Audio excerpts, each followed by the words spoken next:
Five, four, three, two, one. I am live, soon to be joined by Brother Darren Tharp, if it all works out as planned. This is Micah McCurry Live, number 21, with the aforementioned Darren Tharp. Pastor Darren Tharp, excited to be able to talk to him.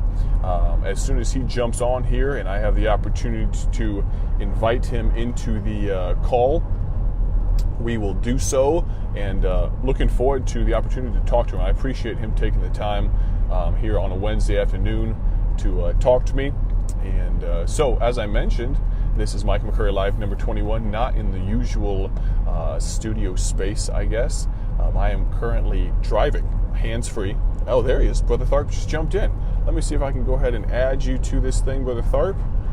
Bring him on. Absolutely. It'll take just a second here. But Micah McCurry Live, number 21, with Brother Tharp. We'll give him just a second to join us here. And we'll talk to him for the next little bit and see if it'll work out. Hello, sir. How are you? I'm okay. How about you? I'm doing great. You still hear me okay? Yes. Great. I was just mentioning this is not the normal setup that I do these. I am moving a lot faster right now than I would normally be. I am 1 mile an hour under the speed limit, so we're keeping it safe. So good man. For my wife's sake. Good man. And so I appreciate you doing this, sir. You have good life insurance, don't you? I mean, I think we're all good on that. So my wife, she would like to keep me around, but if he dies, he dies. As oh wow. I'm just kidding. But Brother Tharp, thank you so much for taking the time. My pleasure. I know any day is busy in the life of a pastor, but I appreciate you taking the time. Not at for all. Folks that may not be familiar with you or with the Tharp brothers, could you give us just a quick intro to who you are, according to you? Who we are, according to me? Just three guys that like to be together and sing, and we just enjoy each other's company probably more than we do doing what we do, I suppose. We don't get together all that often because of our proximities to each other, but we really enjoy singing and preaching and serving the Lord together. It's just all we've ever known since our folks got saved when I was a teenager. Amen. So you mentioned now to be honest with you, the only introduction I've ever had to your dad was listening to whichever one of your CDs where that's our first one. I will serve thee. Okay, yeah. He talks for just a few moments and kind of gives you guys an admonition, I think, there. Tell me a little about your dad, because I never had the opportunity to meet him or really know him at all. Our dad died in 2005. Our mother died in 1985 at the age of 44. I was 24 years old when she went home to the Lord. But anyway, our dad was saved as a young man in his 30s. He was a city fireman. He was a town drunk, the son of a drunkard, the grandson of a drunkard, et cetera, and a first-generation Christian. And when he got saved from that awful lifestyle, man, he took all that stuff that he pointed towards the devil and pointed it towards God. Immediately, we launched into the bus ministry and just started serving the Lord. I mean, when he made that speech to us, as he talks about in that song, he was pacing back and forth in front of us. There were only 4 of us at that time. There's 6 now, but he paced back and forth in front of us like a caged lion and said, I lived for the devil for all my life, and now I'm going to serve God, and you guys are going to do it too, and if you don't, I'll know the reason why, and we're going to serve God together, and that's what we did, and that's what he did till he died. He was a genuine article. I've never met anybody like him, and probably never will. Just an amazing soul winner, just on beam for everything, and loved the Lord, loved his family, and I miss him like I would if my right arm was cut off. Sure. Now, how did he encourage you guys musically, or how did that come about? Was that something you guys picked up, or why did music become important to you guys? Our mom was a beautiful mezzo-soprano. A mezzo-soprano is the sound in between an alto and a soprano, and she just had a beautiful, beautiful singing voice. And so after we got saved, I mean, we're just, even before we were saved, she was always into music. But Lost you here for a second. Oh, it cut out for just a second. Even before you were saved, what you were saying something? she was always into music and things of that nature. And so, yeah, she just made us sing. You're going to do this. This is fun. This is great. And then, of course, we pointed it to the Lord. And I can remember singing as a family, all 6 of us. My brothers were little short, fat, little bowling ball looking guys at that time. We would sing that old Cathedral Quartet song, "You Didn't Come Down," and they did the high soprano girl part. Well, it's not fair. They're not here to defend themselves. We should have done all 3 of them together at the same time. But we'll let them get their own back at some point in the future. Yeah. They're the greatest. They're the greatest men I know. Those 2, though. They're finest Christian men I can possibly even begin to align with. I respect and honor them. Boy, they're amazing men, both of them. Amen. Now you have some kids that are able to serve in the ministry, and actually had a young lady named Hannah, message me some questions I need to ask you, but we'll get to that a little bit later. Yeah, well, we'll save those. We'll let you sweat it out a little bit before. He's pretty much a devil. She's gone over the reprobate mind. She has, no mind for spiritual things, it sounds like. Indeed. So how did you, what year was the first time you gentlemen recorded, and what prompted you to do that the first time? Well, I don't remember what year it was. It wasn't long after our father died. My brother was out in California at that time, and we just, the opportunity arose and presented itself, and we kind of jumped on it. We all went over to Faith Music missions over there, and it took us 2 full days of about 11, 12 hours each. And so, yeah, we just worked at it. And then of course we did the other 2 as well. And I've done a solo CD as well at Faith Music. And we just, we never, ever thought in a million years, there's some people shouldn't record CDs. Everybody can, but some people shouldn't. And we're those. We just did it because, we love the money. It was fun to do. It was, of course, David Chamberlain and Ed Russ and those guys are our buddies. We love them very much. They helped us through that, and it was tremendous and fun. Amen. Now, tell me a little about the ministry God has you in there, and kind of your path personally in the ministry. Well, I'm right entering into my 40th year this year. This is 39 I'm in right now. I'll be 59 years old on Friday this week, matter of fact. And so I knew the Lord called me to preach when I was about 14, and I went crazy for about 4 years and just did things that weren't right. I rebelled against my parents. I very much hate that part of my life. I don't like that Darren. I don't like this Darren Tharp very much, but I hated him. But it just, I don't know. I got right with my folks and got right with my siblings, and when I was about 18, going on about 19, I guess. And from that moment on, I just determined I'm not going to do anything but serve God. And started a couple churches, pastored. I've only pastored 2 churches. I was an assistant pastor for, I don't know, about 16, 17 years, and youth director. I thought that's all I'd ever do, frankly. And was fine with that. I loved teenagers and still do. But pastored a church in Michigan for about almost 17 years. And then that church decided it didn't want our brand of belief system, and they wanted to go back to regular Baptist, and that's what they did. And I couldn't be part of that, and I wasn't going to blow the church up, so I excused myself and went to Providence Baptist College, and my dear friend and the only man I've ever really called Pastor Gomez, took us in, and I just served the Lord there for 9 months and painted and drove buses and did whatever he wanted me to do as my pastor, submitted myself to him. And about the end of those 9 months, I got a phone call from this poor church that had a horrible situation happen, and I don't want to really go into all that, but anyway, it was just a horrible. You just can't even imagine what happened here. You don't want to imagine. But we came here, and it was very obvious the Lord wanted us to come, and so I just started my 8th year here, and we started at about maybe 40, and we're consistently hitting 300.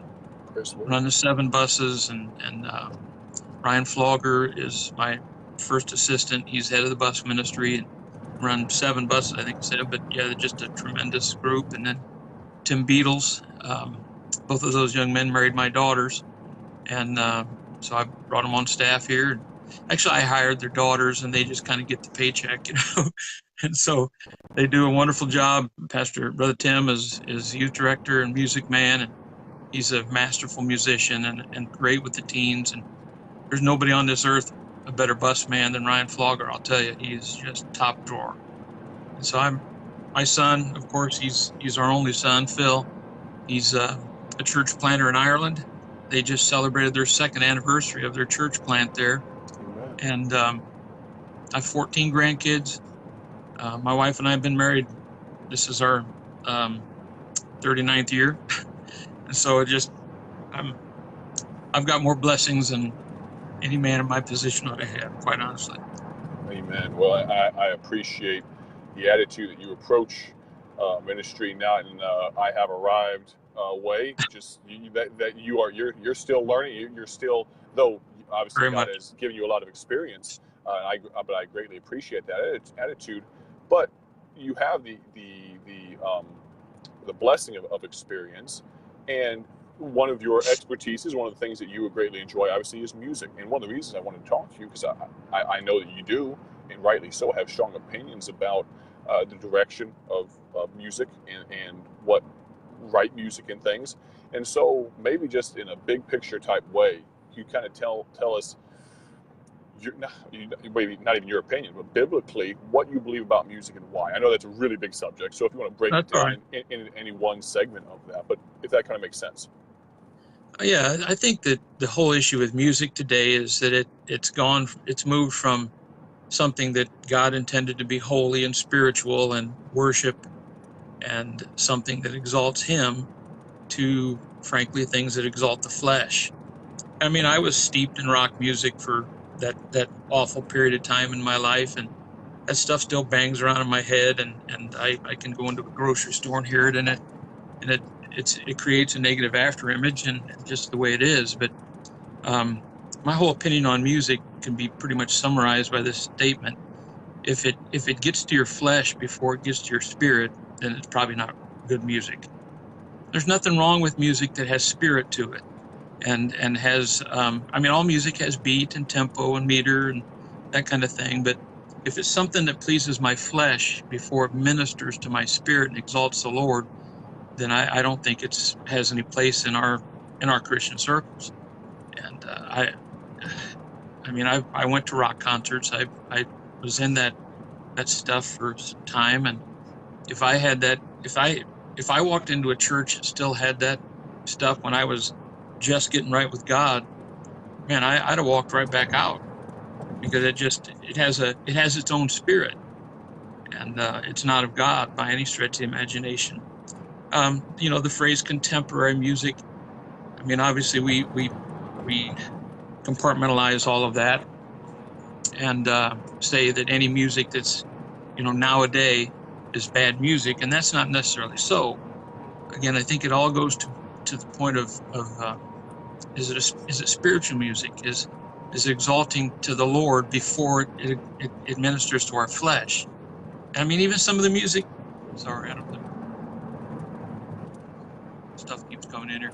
Even some of the music that's sung in churches sometimes today, even of our stripe, man, it just shouldn't be done. And again, I'm not, whatever anybody wants to do in their church is their business. But I think that if it's something that our people can turn on to, say, a K-Love type of thing, and they can hear that on K-Love, and then we repackage it to kind of fit our our old school style. I don't want somebody that has been messed up in contemporary music, quote unquote, to sit in my church service to hear my choir or special repackaging that same song and singing it. Sure. I just, that's my opinion, publicly expressed, and folks can do what they want to do, but I just think it creates a conundrum mentally.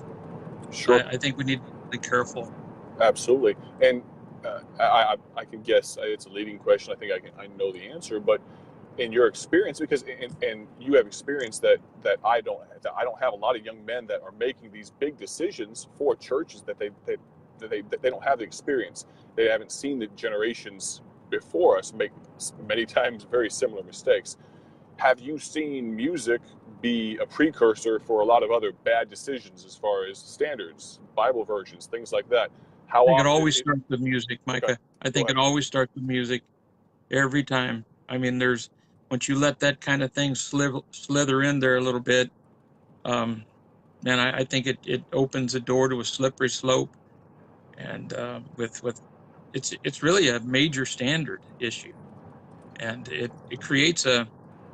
just creates questions, and it creates opportunities and open doors for things that this can be a real problematic issue in the local church. And I with that said, I appreciate, and I'm sure you're a better Christian than me, and I want you to be. My point is that I appreciate young men such as yourself, and we need you guys so desperately. We need you to stay right and stay on track and on beam. And I tell my wife all the time I'll be dead soon, and she married for good looks and brains the first time. She's going to marry for money and get out of the ministry the next time when I kick off. So, I mean, any one of us could die at any moment, but it's so important to know that there's men like yourself and Ryan Flogger and Tim Beatles and young men that you've already interviewed on your podcast here that stay the course. And I know it's kind of a byword these days, the old paths has become kind of a joke to young men. And that's just so heartbreaking. There's been better men than me that have stood for righteousness, and I think I owe it to those old men to, lift them up and say thank God for them, and then stay the course myself. Amen. My brothers and I have a pact with each other that if we start drifting, we're going after the other with a ball bat. A pact we've made, and I know that they'll keep their promise. I'm sure I will. Amen. Pastor Grimaldi mentioned my pastor here at First Baptist of Kenmore. I love Brother Grimaldi. He's a great man. Absolutely. He mentioned that so many of the battles that the previous generation, he was even talking about the generation before him as well, but that your generation before you, that you fought so hard for, my generation a little before me, not only are we fighting very weakly, we're just giving over. We're just, giving it away. Forget fighting at all. We're just giving a lot of those things away. And it would be wise of us to consider why there was such a fight over some of these things. And go ahead. Do you think some of it is, I don't think it's laziness necessarily, or latinance, or whatever you want to call it. I think it's just an attitude of not, we are what we read. We become what we read. Yep. I love reading. I love books, and I've gone from theological reading to just pretty much I love history, and I just read history books, and that way I don't have to worry about theology. Just stay in the Bible and stay with that. But I think young men, and even guys my age, we read after people, and then we become enamored with them, and then we take on their characteristics, and then it creates an issue. And again, I don't think it's laziness. I think it, frankly, is ignorance. And I don't mean stupidity, because, man, your generation is a lot more, let's say, intelligent, with things than mine. But the point is that it's just wrong intelligence. It's wrong. Evil communications corrupt good manners. For Bible principle. Yes, sir. And one of the things, and I am no genius by any stretch, one of the really unfortunate things that I've noticed is because a lot of men that I know and some that I respect in many ways, but have made these what I would consider, in my own opinion, foolish decisions. Um, when they make those decisions, it seems that they drag their parents' generation with them. That so hurts me when I see older men with grown children that I respect so much. These grown children decide that whatever the buzzword is these days, that's the direction they want to go. Then the parents almost, I don't know if it's out of a sense of, well, my kid's a good guy, he could never do wrong, and so he must be right to follow these people. I don't know. That hurts me so much when I see these young men. They're not just messing up future generations. They're backdating it a generation because their parents are following along with them.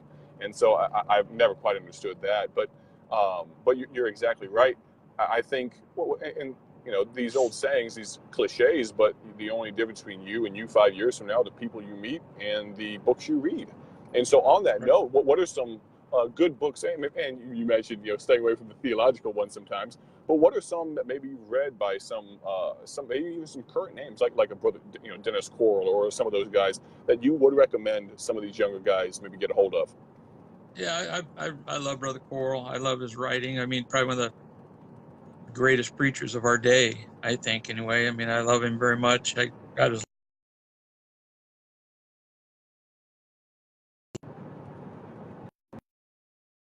Pontiac back in the day when it was still in existence. Dr. Malone was still around, and I'm not a name dropper, but man, he was a dear friend of my dad's. My dad, he were buddies, and I love his sermon books. I mean, I read his sermon books. I'll reread them and reread them. I go to old bookstores, and if I go immediately to the M's and look for Malone, and I buy them. And then if I already have it, I give it away, because I teach a every Friday class over at Heritage Baptist College for Brother Hanks, and it's just a theology class and things of that nature. And I ask many of those young people, have any of you ever heard Dr. Malone preach? And I mean, all you got to do is get on the internet and search his old sermons, and you can see him preaching, and that it's been like that have affected me. R.G. Lee. I know some of these guys are old Southern Baptists and stuff, but what I've come down to reading now, Brother McCurry, is not a lot of theology books, but sermons. I just read sermons. Just read the old school stuff, sermon after sermon after sermon. I mean, Herschel Ford. Those were great sermons. And I got to be honest with you, I steal them all the time, with malice aforethought. Sure. I nothing new under the sun. He probably stole them from somebody else. So, man, it's so necessary to read those old sermons and see where those old timers stood. And I know that many of them changed their stance as they got older and things of that nature. Boy, those guys, they knew what they were talking about. They had a walk with God. Man, I want that. Amen. You have the opportunity to fellowship with some good guys there in Kansas. You mentioned you being in Missouri, but Brother Hanks and all that. And so I appreciate. I didn't even click that you were that close. How close are you to Brother Hanks there? About just under 100 miles. Okay, great, brother, great guy. Had the opportunity to go to his camp there, Heritage Baptist Camp, when I was a teenager. So greatly appreciate his influence in my life and investment. Now there is some. My brother-in-law, I put a quick poll out asking for people that might have a question for you, and he was curious. But Austin Marriott was curious. Where do you source a lot of your sheet music from, or do you just have piano players that are good enough to just pick stuff up on the fly? Well, we if I like a song, I'll try to look it up on musicnotes.com. And but I mean, I've got a collection of hundreds of old hymnals. Some of them don't even have words anymore. I mean, they have just the meter and the pitch, Mm-hmm. And so I just, some of those old songs up there, some guys don't like the Gaithers, but man, some of that old Gaither music was just tremendous. I'm talking about the old school stuff, Sure. And so the first song on my solo CD, What a Blessing in Jesus, I found. There's no notations, no music for that. We searched and searched and searched. It didn't even have a copyright. And so we notated it. And then we had a 33 and you probably don't even know what that is, 33 1/3 vinyl album. I saw those in the Smithsonian once, I think. Oh, stop it. Anyway, I listened, and then actually we recorded it onto a cassette tape, so you could, stop it and write down lyrics and stop it and write down lyrics and then put it under the notes, and that's how that song came to be. Sure. But and that it was recorded just one other time by a Jamaican tenor. I mean, that guy's voice, mercy. So my brother Eric really found that one, and he said, "You're singing that one." I said, "I'm the oldest. I'll do what I want." So I did. Now, I did it for him because I love him. Now, a quick question, and you kind of mentioned it. I'm curious. We get really nuts and bolts here, and I told you before, if you don't like a question, you can just pass. No worries. With thoughts like, for instance, the Gaithers, and they put out some great music through the years. For you personally, and the music ministry there, and this might be a question for the Tim there too, but where do you draw the line on associations and time frame, and at what point is this no longer? Because, and you would probably agree, much of what the music the Gaithers are doing right now have no interest whatsoever. But Sinner Saved by Grace, Because He Lives, great songs. So can you sum up how that would ask a question like I'm asking the question right now? I guess I look at it in the era. I mean, for lack of a better term, the era before they started turning to the rock style. Sure. I mean, I hate it, but I used to. I mean, I maybe answer it this way. Sure. Even the way that things are, I used to sing that great song "Thank You" by Ray Boltz. Mm-hmm. And the guy came out as a sodomite, and I mean, that song's tremendous. The message. I just quit singing it because of that issue. I mean, I don't have anything against him personally. I don't hate anybody, but I just can't. I don't want to, sure, be associated with that. So when you say the old Gaither stuff, that's the Singspiration favorites books, run through 175 million. I don't know what number it is, but we have a lot of songs from that, and again, as I say, from old hymnals. My goal some years ago was to put together a hymnal of forgotten songs, and I've not done anything more on it. I had a kind of a start on it, but I'm not at it anymore. I should go back to it. Some of those forgotten songs that we don't sing anymore, man, they're just tremendous. The North Valley hymnal has included a bunch of those, for which I'm grateful. We use that in our church as well. Amen. And unfortunately, in a lot of places, you could just pick a whole third of the hymnal that we just don't sing because the song leader doesn't know them, whatever the case. And so I heard of a church recently. I think on Wednesday nights or something, they would sing 4 songs every Wednesday and just go through whatever it was, 1 to 4, 5 to 8, it's right on down. And you make sure great. You hear all of them. There's so many good ones. And we say, you pick up the songbook. I might think about that. That's a great idea. There's some truth to it, but there is 500, 600 songs in this hymn book. How many more do you really need? I'm not saying people can't write new music. I'm absolutely for that. But people thinking that everything that's new is always better and all that. There's some good stuff from a long time ago. Amen. That's well worth Amen. it. Somebody wanted me to ask you, do you think that bacon will be on the tree of life? Bacon will most certainly be hanging there. Okay. Even though I know that's a Jewish forbidden. Sure. As a half Jew, I'm struggling with this. But yeah, that's right. I forgot about that. That's right. Yeah. Well, I want to say that one of the 12 manner of fruit will be a Krispy Kreme, and of course we won't be fat in heaven. Right. And and that just will be all changed. Fat people on earth will be skinny in heaven. Skinny people on earth will be fat in heaven. So I have some work to do. I need to pack on. I'm getting there, but I need to pack on a little more. Is what you're saying? Yeah, maybe. I know, That's man. funny. Bacon. I talk about bacon all the time, and I love it, man. But like I said, I've had cancer, and I suffer with diabetes, so I'm much as I talk about it, it's actually, whoops, it's actually a wanton thing that I want it, but Sure, I don't sure. get it. Now, somebody very near and dear to you also was curious how many piano players that you've terrorized down through the years. And when they say that, explain to me, and because I dabble in piano like the tiniest bit, like compared to Tim, nothing, compared to him, no, nothing, the tiniest bit. Explain to people that have no idea what goes into playing the piano, what it means to play for a group like you, like the Tharp brothers, and some of the fun things you guys do. Well, we're we've made a list of a litany list of pianists, absolute abject enemies of ours across the country. There's one I could name and tell you a story that I just can't do it. If I did it, it'd just be, I couldn't do it. I can't do it. If you want to ask my Oh brother Eric man. about it sometime, he's the one that. Well, all right, I won't name the people. Okay. Okay. But anyway, we flew into this town. We're going to be there 2 days.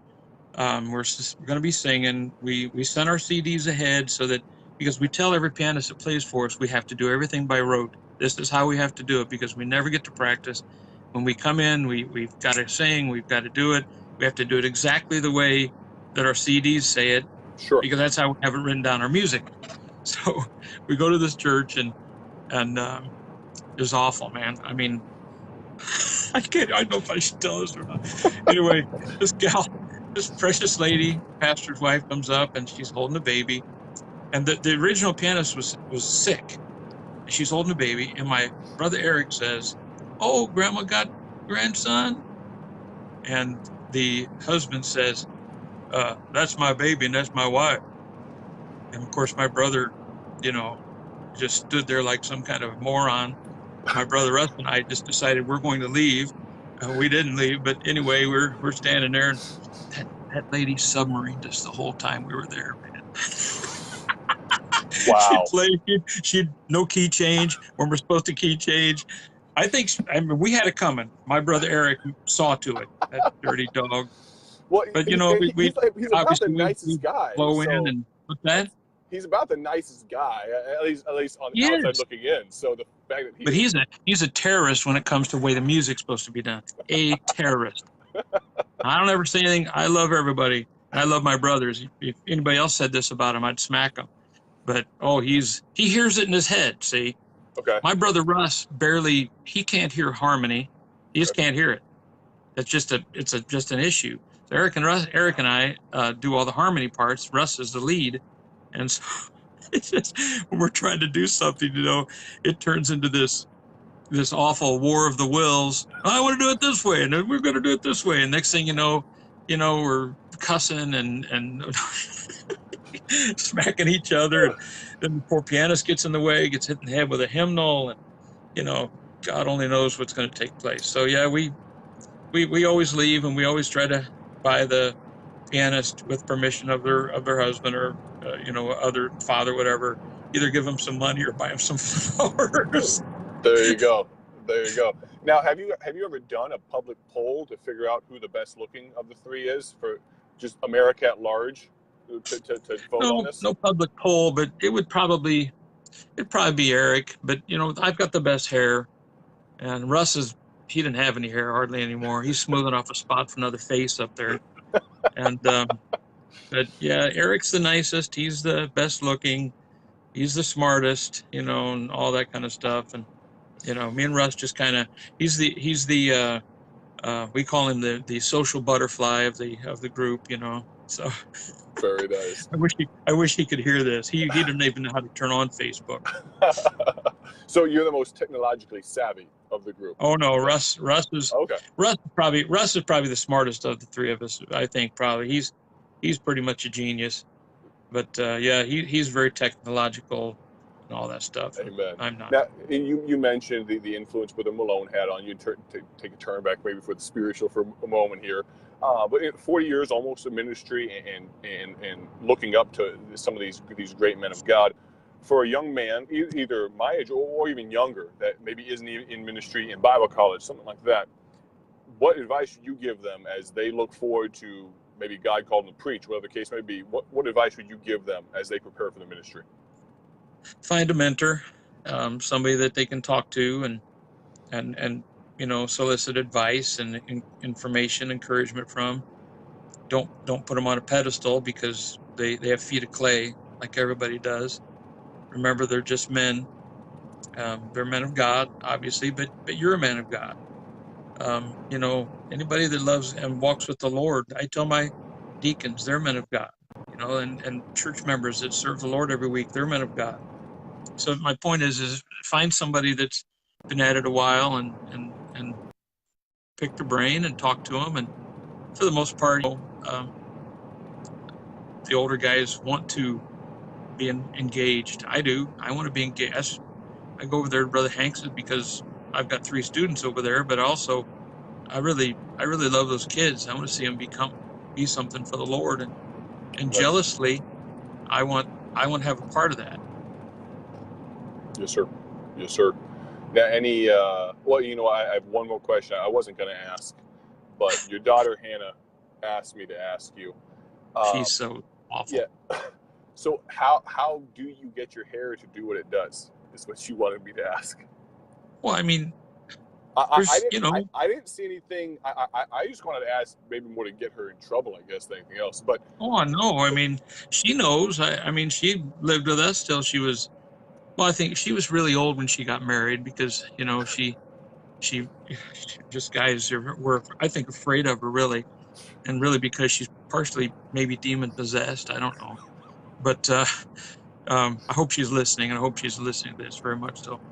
But anyway, I don't know. It just our mother had this magnificent, beautiful, curly head of hair before she got cancer and lost it all. But I think Eric and I we both have Brillo pad hair.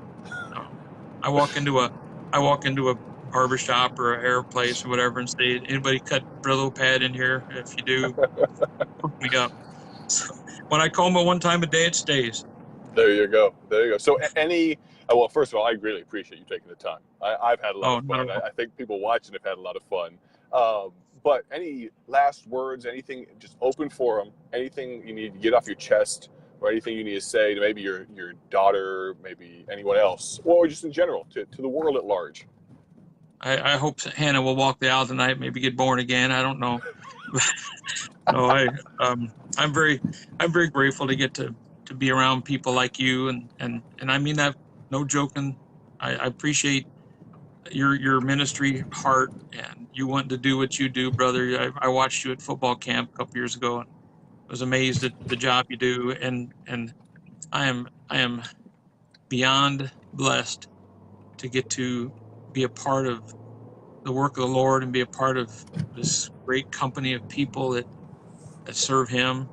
I'm telling you, all kidding aside, it's beyond. I know what I am, and I know what God has done and what He continues to do, and I'm beyond amazed. I love this church. I love these people. I love my kids, man. I couldn't be more proud of my children, and of course carefully proud. But my son Philip he's doing it. Some of you pastors out there, if you need a missionary, support my son. They're in dire straits financially, and please don't have him come in. He's coming home to spend time with me and my grandchildren. Well, I will say this: just send him money. Just thought about him, and I in going to Golden State in the years I was there, they had many missionaries in. One of the few, and it wasn't name recognition, Tharp, anything. He was one of the few missionaries I remember a lot of details about. And remember by name, remember his presentation, remember him talking about Ireland. He did a great job, and so I would echo that. Thank you. I would love to go visit him, but over there, take my wife over there. But from what I understand, doing a great job. And so, when is he coming back for then? They have to come back because they've had a lot of churches drop them. I mean, for whatever reason, not doctrinal issues, of course. I don't know why stuff like that happens, but it does. They have to present to the country of Ireland a form every year that shows how much money they have coming in, so they're not a drain on society. If you don't have that kind of money, showing, then they can deport you. I mean, this is the only crazy country in the world that allows illegals to come and we take care of them. Right. No other country in the world does that, nor should we. But the point is, he has to come home to raise support, and they need some time. They've had some really, really rough things happen to them over there. It's not an easy place. Everybody thinks Ireland, the happy Irish people. Well, they're pagans to every sense of the imagination. They're not religious. They're pagans. They're socialistic pagans. So they just need the Lord, and that young man is he's getting it done. And you pastor brothers, and just support him. He's sent through Northwest Bible Baptist Church and that great missions board there, and you don't need to have him in. Just send him money and take care of anybody that supports my son has my forevermore appreciation, and I'd do anything for those good pastors. I mean that with all my heart. And they have 5 children, one in heaven, and my son and Monica are just amazing, amazing people.